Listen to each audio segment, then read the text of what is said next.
Hello বন্ধুরা, কেমন আছো? আশা করি সবাই ভালো আছেন। তো আবার একটা নতুন গল্প নিয়ে চলে এলাম। তো চলো গল্পটা শুরু করে যাক। আরিয়ান ছিল একটা সাধারণ ভালো ছেলে। পড়াশোনায় মোটামুটি ভালো হলেও তার সবচেয়ে বড় নেশা ছিল ফ্রি ফায়ার খেলা। স্কুল থেকে ফিরে এসে সারাদিন শুধু গেম নিয়েই ব্যস্ত থাকত। তার মা বারবার বলতেন, বাবা একটু পড়াশোনা কর, সারাদিন ফোনে থাকিস না। কিন্তু আরিয়ান সবসময় হাসতে হাসতে বলতো, মা এই ম্যাচটা শেষ হলেই পড়বো। একদিন রাতে আরিয়ান তার বন্ধুদের সাথে একটা র্যাঙ্ক ম্যাচ খেলতে বসে। ম্যাচটা ছিল খুবই ইম্পর্টেন্ট।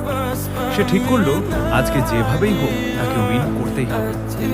ধীরে ধীরে সে এতটাই গেমে ডুবে গেল যে চারপাশের সব কিছু ভুলে গেল। মা তাকে ডাকছিলেন খাওয়ার জন্য, কিন্তু সে বলল, মা একটু পরে আসছি। ম্যাচটা শেষের দিকে চলে এলো। খুব টানটান পরিস্থিতি, শেষ কয়েকজন প্লেয়ার, হার জিত নির্ধারিত হবে এখন।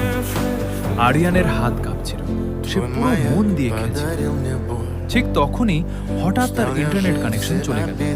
স্ক্রিনে ভেসে উঠল, কানেকশন লস্ট। সব কিছু থেমে গেল। আরিয়ান চুপচাপ বসে রইল। তার চোখের সামনে শুধু ওই একটা মুহূর্ত ঘুরছিল। সে বুঝতে পারল একটা গেমের জন্য সে নিজের সময়, মনোযোগ আর পরিবারের কথাও অবহেলা করছে। তার মা এসে শান্ত গলায় বললেন, একটা গেমের জন্য এত কষ্ট পাচ্ছিস, কিন্তু জীবনের আসল জিনিসগুলো তো হারিয়ে ফেলছিস। শেষ কথা সেদিন আরিয়ান বুঝল, গেম খেলা খারাপ না, কিন্তু অতিরিক্ত আসক্তি আমাদের বাস্তব জীবনকেও ক্ষতি করতে পারে।